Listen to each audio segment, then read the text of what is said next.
یعنی بہت اہم ہے۔ سب سے پہلے تو یہ کہ اس بات میں شک نہیں کرنا چاہیے کہ جو کچھ شام میں ہوا وہ ایک مشترکہ امریکی اور صہیونی سازش کا نتیجہ ہے۔ آپ اگر شروع کے 10 دن دیکھیں جہاں پہ یہ سیریا میں یہ ترکی اردوغان قبضہ کر رہا تھا اور یہ ایس ٹی ایس آئے تھے، تو امریکہ اور اسرائیل تو کہہ رہے تھا ہمارا کوئی لین دین نہیں ہے، یہ پہلی مرتبہ رہبر نے آ کے سامنے رکھا، اور اس صرف کہا نہیں، دلیل۔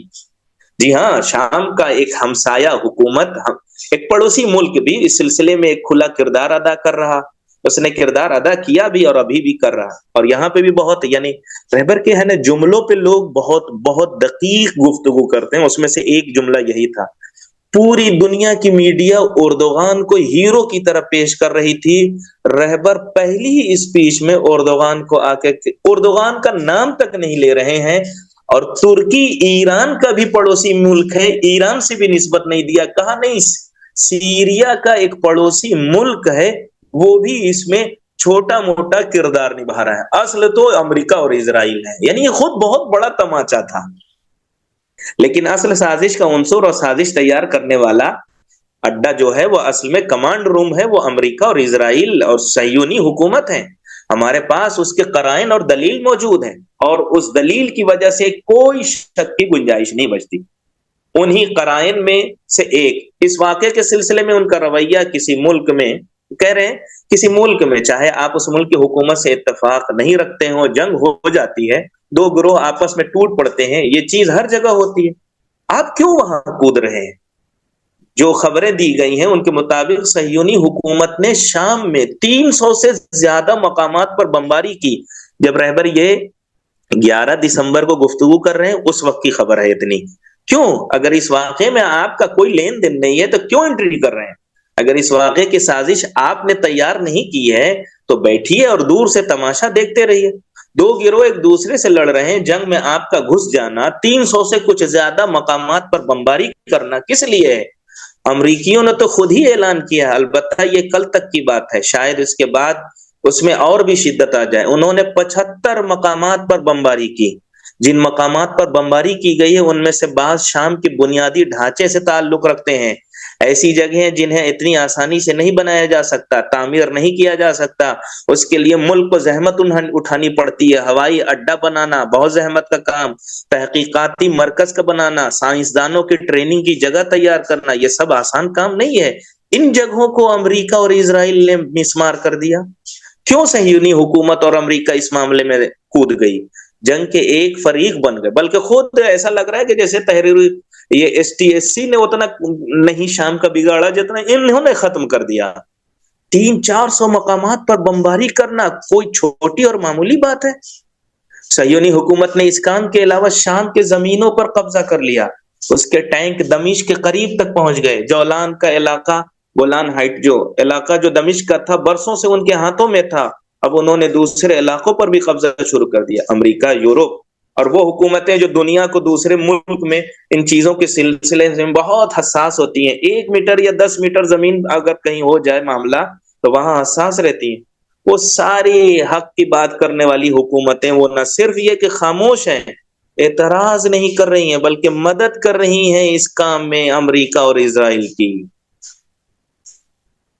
اس کے علاوہ ایک پہلی دلیل دی کہ امریکہ کا ہاتھ اور اسرائیل اور صہیونسٹ کا ہاتھ کیسے ہے۔ دوسری دلیل، ان آخری دنوں میں شام کے لوگوں یا شام کے کسی علاقے کے لوگوں یا خاص طور پر زینبیہ کے علاقے کے لیے وسائل، لوگ اور فورس کی مشتمل کچھ مدد کی ضرورت وہاں جانا ضروری تھی۔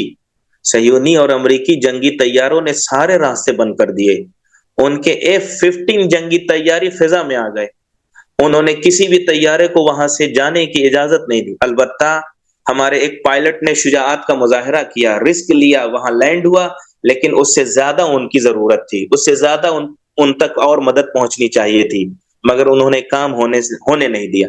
اگر اس معاملے میں تم فریق نہیں ہو، اگر تم مثال کے طور پر فلاں دہشت گروہ یا فلاں مسلح گروہ کے نام پر شام سے جنگ نہیں کر رہے ہو، اگر تم ان کی پشت پر نہیں ہو تو کیوں یہ کام کر رہے ہو؟ تم کیوں اس معاملے میں پڑ رہے ہو؟ کیوں مدد کر رہے ہو؟ کیوں شام کے لوگوں کی مدد کو روک رہے ہو؟ آپ دیکھیں اس پہلے ہی حصے میں شام کے پورے معاملے میں امریکہ اور اسرائیل اور صہیونسٹ کا ہاتھ کیسے ہے؟ 2 دلیل بات جو کی اس کی دلیل دی.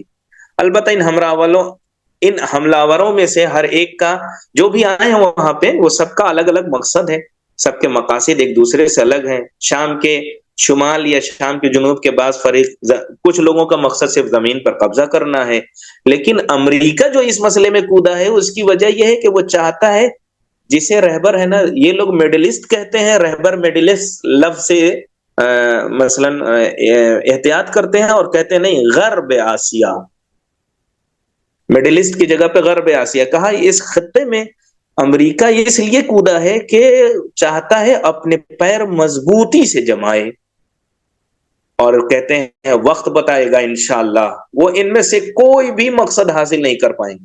شام کے قبضہ کیے گئے علاقے، اور یہ بات بہت زیادہ ہائی لائٹ ہوئی، شام کے قبضہ کیے گئے علاقے غیور شامی جوانوں کے ہاتھوں آزاد ہوں گے. شک نہ کیجئے یہ کام ہو کر رہے گا. امریکہ کے پیر بھی مضبوط نہیں ہو پائیں گے اللہ کی توفیق سے، اللہ کی مدد اور طاقت سے. امریکہ بھی مقاومت کے ہاتھوں پورے خطے اور اس علاقے سے باہر نکالا جائے گا انشاءاللہ. پھر رہبر نے کہا، اب یہاں پہ یہ بحث، یہاں پہ ایک لفظ انہوں نے کہا آخر میں کہ امریکہ مقاومت کرانتیکاری گروپ کے ہاتھوں سے اس علاقے سے نکالا جائے گا.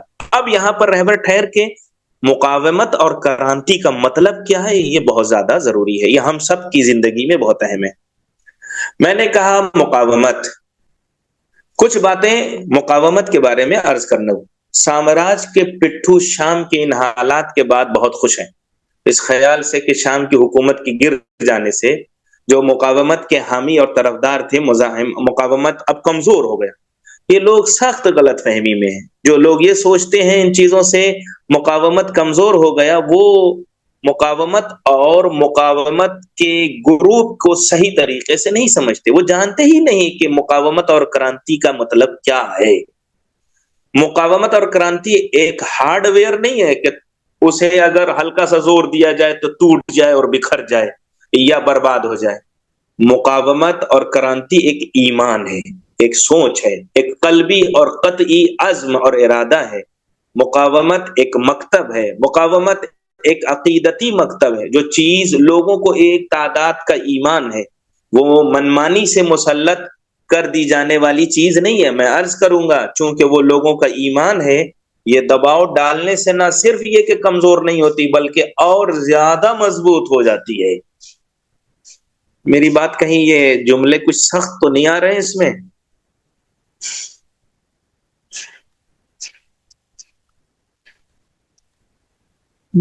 آغا سمجھ میں آ رہا ہے کافی حد تک ماشاءاللہ سے. ٹھیک. مقاومت کے افراد اور لوگوں کا جذبہ خباثتوں کو دیکھ کر زیادہ مضبوط ہوتا ہے.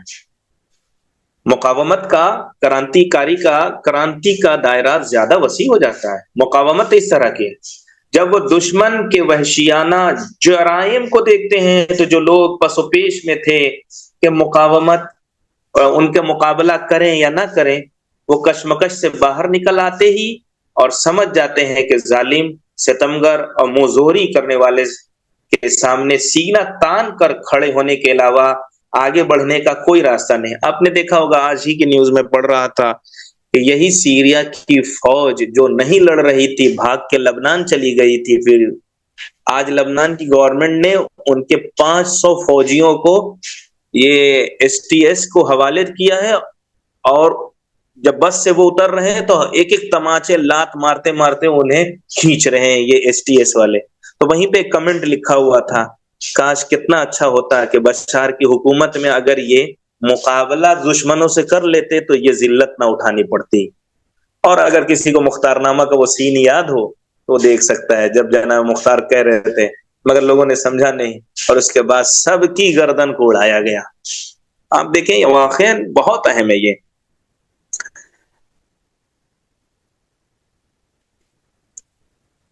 استقامت کا مطلب کیا ہوا؟ استقامت یعنی سینہ تان کر کھڑے ہونے کے علاوہ آگے بڑھنے کا کوئی راستہ، ڈٹ جانا. یہ ہے مقاومت اور کرانتی. استقامت دکھانی چاہیے. مقاومت کا یہ ایک مطلب ہے.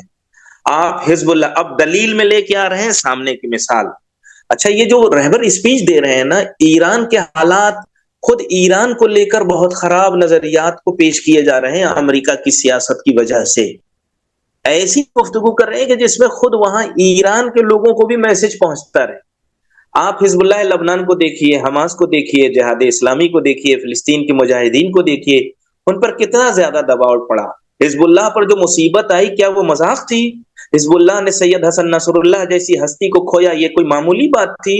حزب اللہ کے حملے، حزب اللہ کی طاقت، حزب اللہ کی مضبوط ہاتھ اس واقعے کے بعد پہلے سے زیادہ اور مضبوط ہو گئے. دشمن بھی اسے سمجھ گیا اور مان گیا. انہوں نے سوچا کہ اب جب کہ انہوں نے ان کے لیڈر کو مار دیا ہے تو وہ لبنان میں گھس سکتے ہیں، لبنان کی زمین کو قبضہ کر سکتے ہیں، حزب اللہ کو پیچھے ڈھکیل سکتے ہیں. مثال کے طور پر دریائے لیتانی تک، اور خود آگے آ سکتے ہیں، وہ آگے نہیں آ سکے. حزب اللہ پوری طاقت کے ساتھ ڈٹ گئی. اس نے ایسا کام کیا، خود انہوں نے آگے بڑھ کر کہا سیز فائر. اسرائیل نے مجبوری میں سیز فائر کیا ہے. کہا اسے کہتے ہیں کرانتی، اسے کہتے ہیں مقاومت، اسے کہتے ہیں مقابلہ.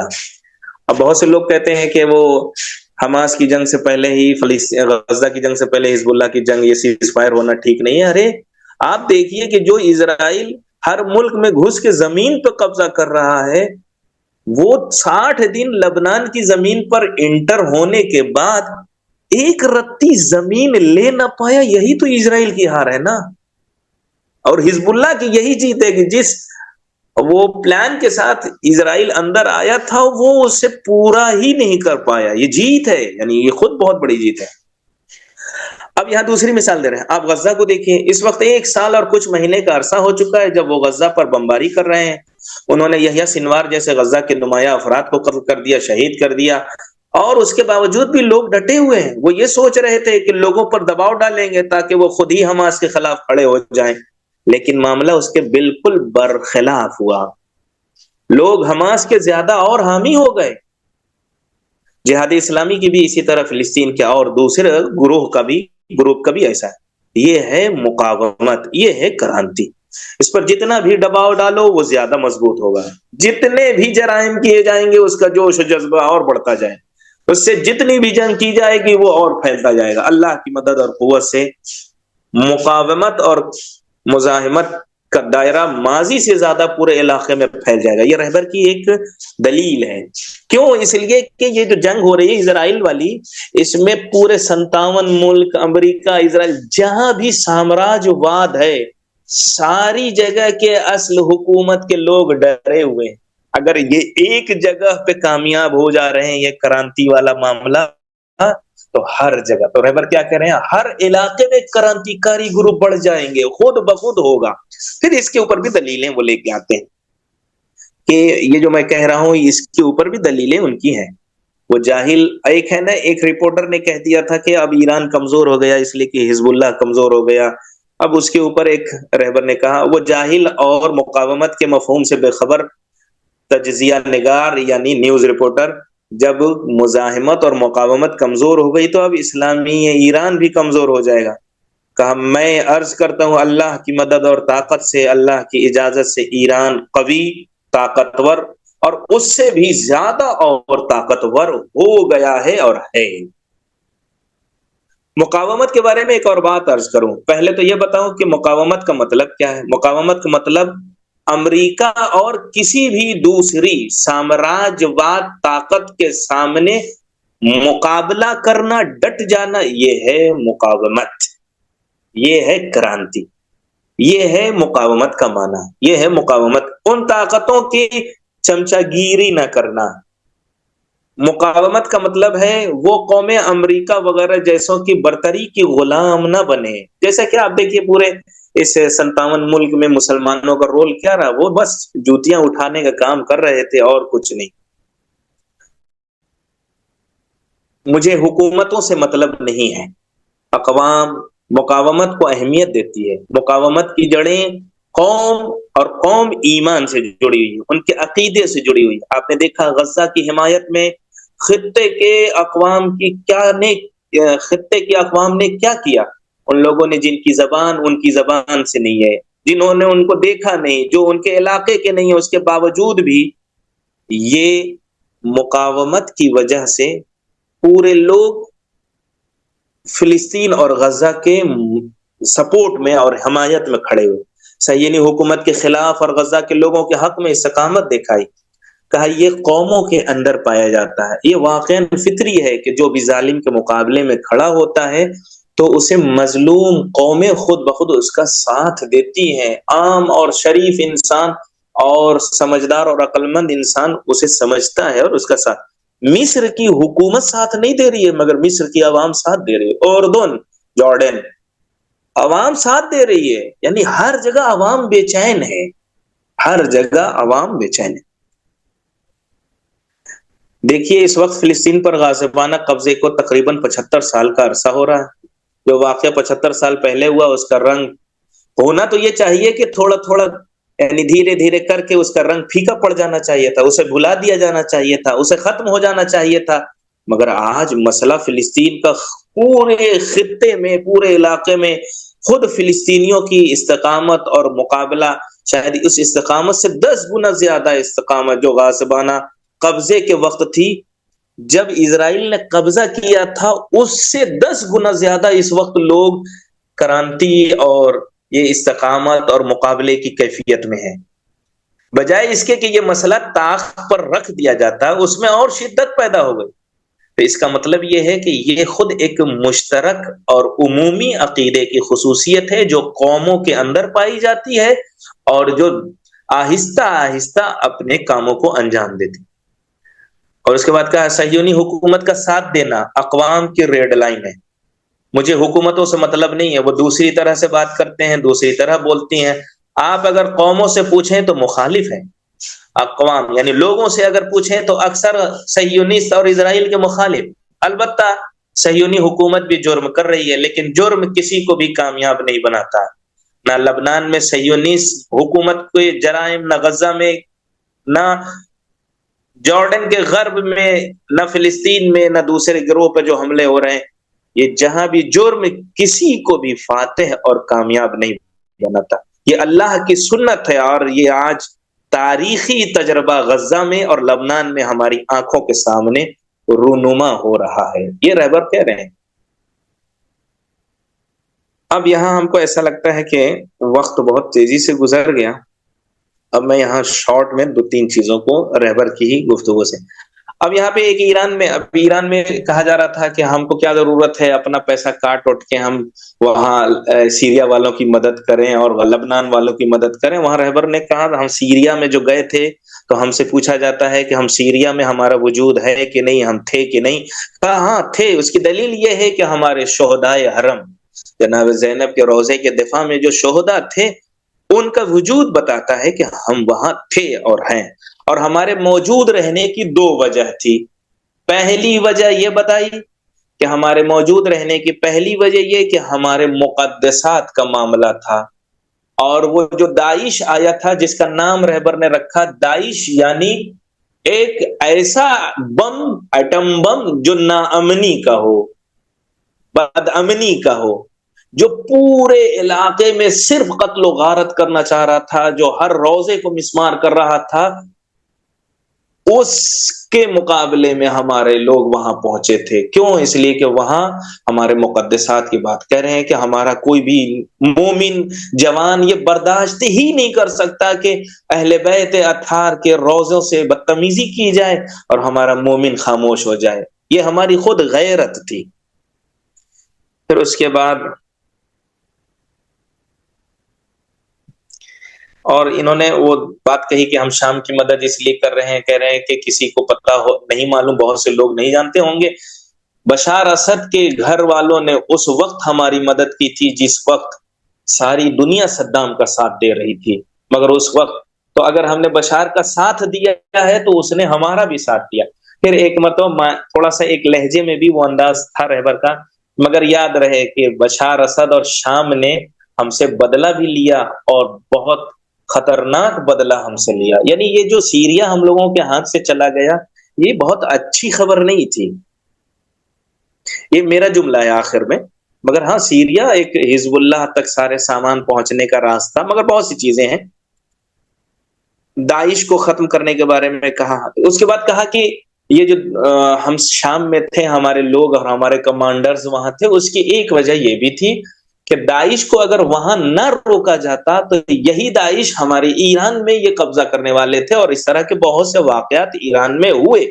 پھر ایک حدیث مولا کائنات کی ذکر کرتے ہیں، مولا کائنات کی حدیث جو بہت اہم ہے، اور وہ ہماری زندگی میں بھی رہبر نے کہا کہ مولا نے فرمایا کہ دشمن کو اپنے گھر میں آنے سے پہلے اگر دشمن سے مقابلہ اپنے گھر میں کرو گے تو ذلیل و رسوا ہو جاؤ گے، تو دشمن کو اگر ختم کرنا ہے تو اسی جگہ پہ ختم کر دو جہاں سے وہ اٹھ رہا ہے۔ تو اس کا مطلب یہ ہے کہ اگر ہم سیریا میں انہیں نہ روکتے تو ہم ایران میں اس مسئلے سے جوجھتے، اس لیے ہم نے وہاں پر یہ کام کیا۔ پھر اس کے بعد کہا شام میں ہماری حکومت، ہمارے کمانڈرز کا ہونا یہ اس لیے نہیں تھا کہ ہم ہے نا سیریا کی گورنمنٹ کی فوج کی بجائے ہمارے لوگ جنگ کریں، نہیں، بلکہ ہمارا صرف اور صرف یہ تھا معاملہ کہ ہم ہیں، اگر ان کو کبھی ضرورت پڑی تو ہم مشورہ دے سکتے ہیں۔ ان کے جوانوں کو شہید قاسم سلیمانی نے تیار کیا، انہی کے لوگوں کو تیار کیا، ان کو ٹریننگ کرائی، ان کا ایک سسٹم تیار کیا، وہ ساری چیزیں انہوں نے کروائی۔ یعنی اس کا مطلب ہرگز یہ نہ سمجھا جائے کہ ایران وہاں پر لڑے گا، اور اسرائیل یہ سمجھ کے چلا تھا کہ وہ یہ لوگ لڑیں گے تو یہاں پہ ایران آئے گا اور ایران آ جائے گا، وہ نہیں، ایران آیا ہی نہیں۔ اور یہاں پہ ایک میسج یہ بھی کلیئر ہو گیا بہت اہم، کہ جہاں ولایت فقیہ، رہبریت، مرجیت، یہ تقلید، یہ کانسیپٹ جہاں ہے اور جہاں پہ وہ آیت اللہ خامنائی کو مان رہے ہیں، وہاں اسرائیل 60 دن میں لبنان میں گھسنے کے بعد باہر ہو گیا، اور جہاں ایران سمرتھن میں تھا ہی نہیں، اسے 10 دن میں آسانی سے لوگوں نے جیت لیا۔ تو ہماری زندگی کے لیے بھی کھلا میسج ہے، یہ ایک دم کھلا میسج ہے، یعنی کوئی اس میں شرمندگی نہیں ہے۔ پھر اس کے بعد رہبر نے اپنی فوج پر، سپاہ پاسداران اور اپنے ایران کی فوج پر کہا فخر مباحات کیا، کہا یہ فخر مباحات کی جگہ ہے، ہم لڑتے تو کیسے لڑتے؟ اس لیے کہ سیریا کی فوج خود ہی لڑنا نہیں چاہتی تھی، حالانکہ ہمارے لوگ گئے وہاں پر مدد پہنچانے کے لیے، مگر اس کے باوجود بھی ہم تیار تھے، مگر اس کے باوجود وہاں کے لوگ ہی لڑنا نہیں چاہ رہے تھے۔ جب وہ لڑنا ہی نہیں چاہ رہے تھے تو پھر ہم کیسے ان کا ساتھ دیتے؟ مگر اس کے مقابلے میں ہمارے قوم، ہمارے جوان، ہمارے سپاہ پاسداران، ہمارے بسیجی، یہ ہماری قوم کی آن و جان بان ہے، یہ ساری چیز تعریف کی انہوں نے۔ اور اس کے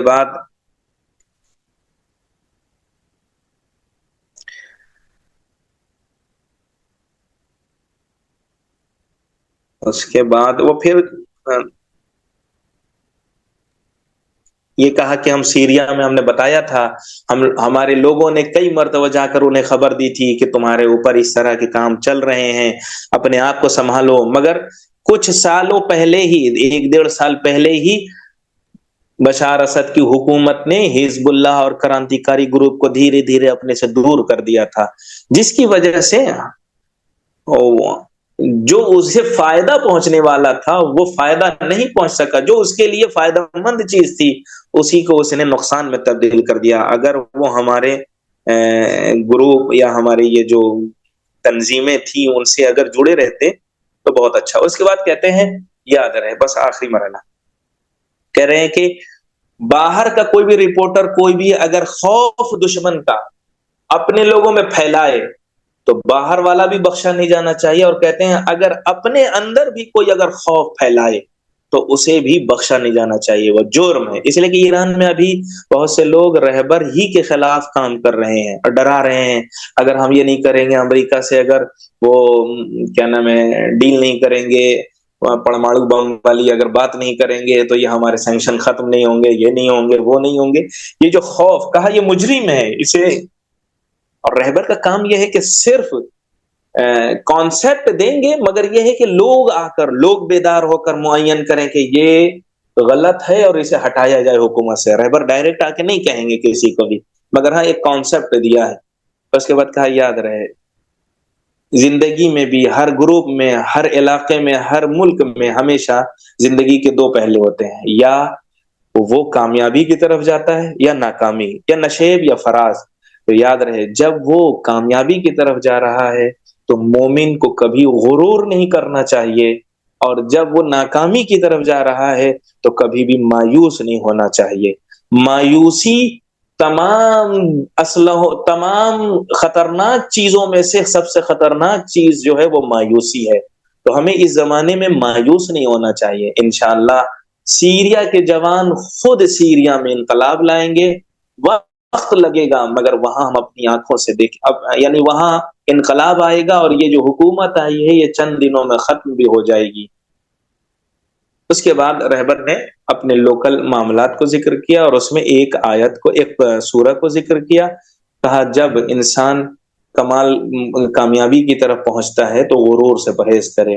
کہا اللہ نے سورہ نصر میں کیا کہا، بسم اللہ الرحمن الرحیم، اذا جاء نصر اللہ والفتح، جب یہ اللہ کی مدد اور کامیابی آ جائے، اور رأیت الناس يدخلون فی دین اللہ افواجا، جب لوگوں کو دیکھو کہ وہ دین میں گروہ در گروہ داخل ہو رہے ہیں، تو وہاں سینہ پھولے نہیں کہ مطلب بہت زیادہ لوگ آ گئے، بہت زیادہ، بلکہ اللہ نے کہا فسبح بحمد ربک، اپنے پروردگار کی تسبیح کرو، واستغفر، اور کوئی کمی و کاستی اگر رہ گئی ہو، کمی رہ گئی ہو تو استغفار کرو۔ یعنی جب کامیابی کی طرف جا رہے ہو تو یاد رہے غرور نہ آئے، اور جب کبھی ناکامی، ہر چیز میں نشیب و فراز لگا ہوا ہے، مگر مومن کی ذمہ داری یہ ہے ناکامی میں مایوس نہ ہو اور کامیابی کے وقت غرور نہ کرے۔ یہ پوری رہبر کی اسپیچ کا خلاصہ تھا، اور اس سے اب آپ کو اندازہ ہوگا رہبر کی 14 زبان میں، خود رہبر خامنہ.IR پر 14 زبان میں رہبر کی اسپیچ۔ ابھی 17 دسمبر کو یوم زن کے حوالے سے انہوں نے اسپیچ دی، اس میں ایک عورت کا کردار اور کیا ہونا چاہیے، اور ویسٹرن کلچر نے اسے کیسے پیش کیا ہے اور اسے کیسے صحیح کیا جا سکتا ہے، عورت کا کردار کیا ہونا چاہیے اس پہ۔ اور پھر یہ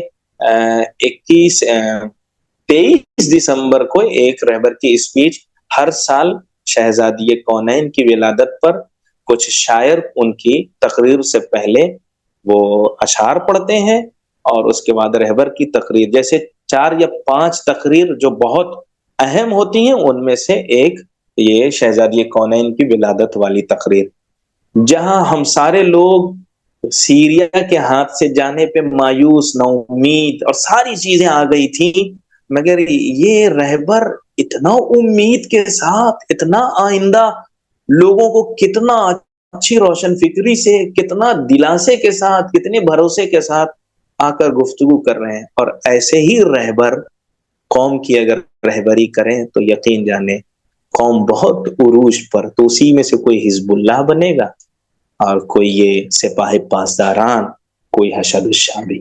اب ہم لوگ اپنی ذمہ داریوں کو طے کریں کہ ہم مایوسی میں رہ کر اپنی زندگی کو دور کرنا چاہتے ہیں، ختم کرنا چاہتے ہیں۔ امام کا ظہور نزدیک سے نزدیک تر ہوتا جا رہا ہے، ہمیں اپنی ذمہ داریوں کو بس طے کرنا ہے۔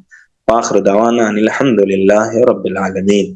بہت معذرت چاہتے ہیں، بہت سی چیزیں ہم نے چھوڑ دی، مگر یہ صرف ایک احساس کرایا ہے کہ رہبر کی اسپیچ لفظ ب لفظ، پیراگراف بائی پیراگراف، ساری چیزیں پلاننگ ہے۔ یہاں پہ ذکر اس لیے کر دیں ایک بات، آپ لوگوں نے اگر تاریخ سالہ انسان جو رہبر نے ہسٹری پہ 14 معصومین کی لکھی نہیں ہے، وہ کتاب، اس کتاب کا کمال کیا ہے؟ اس کتاب کا کمال یہ ہے کہ رہبر، اگر کوئی ایک آدمی شروع سے لے کے آخر تک کتاب لکھتا ہے تو پلان کرتا ہے کہ یہ پیراگراف میں یہ لکھیں گے، دوسرے میں یہ لکھیں گے، تیسرے میں یہ لکھیں گے، چوتھے میں یہ یہاں تک بات شروع کریں گے یہاں نہیں۔ رہبر کا کمال یہ ہے کہ 35 سال میں جو انہوں نے، جیسے اب جناب شہزادی کونین کی ولادت کی تاریخ آئی تو شروع کے 3 پیراگراف شہزادی کے حوالے سے فضیلت کے یا کچھ اہم نکات کی طرف توجہ دلائی۔ وہ پتا چلا رہبر کی وہ جو کتاب لوگوں نے جو تیار کی ہے، ان کی ٹیم نے تیار کی ہے، ایک پیراگراف آج کے 35 سال پہلے جو بیان دیا تھا وہاں کی اسپیچ سے لیا گیا، دوسرا پیراگراف ابھی 3 سال پہلے کی اسپیچ سے، 3 سال نہیں 10 سال پہلے کی اسپیچ سے لیا گیا، اس طرح سے جب وہ تیار الگ الگ پیراگراف کو ایک ساتھ رکھا گیا ہے تو ایک ایسی زندگی سامنے آئی جسے سوچا نہیں جا سکتا. اور وہ 250 سالہ انسان کتاب اگر کوئی پڑھے تو انسان کا نظریہ بدل جائے اہل بیت اطہار کو دیکھنے کا. اس طرح کی کتابیں رہبر کی ہم تک پہنچی ہیں جو جمع کی گئی ہیں. بس یہیں پہ میری بات ختم ہوتی ہے. وآخر دعوانا ان الحمد للہ رب العالمین.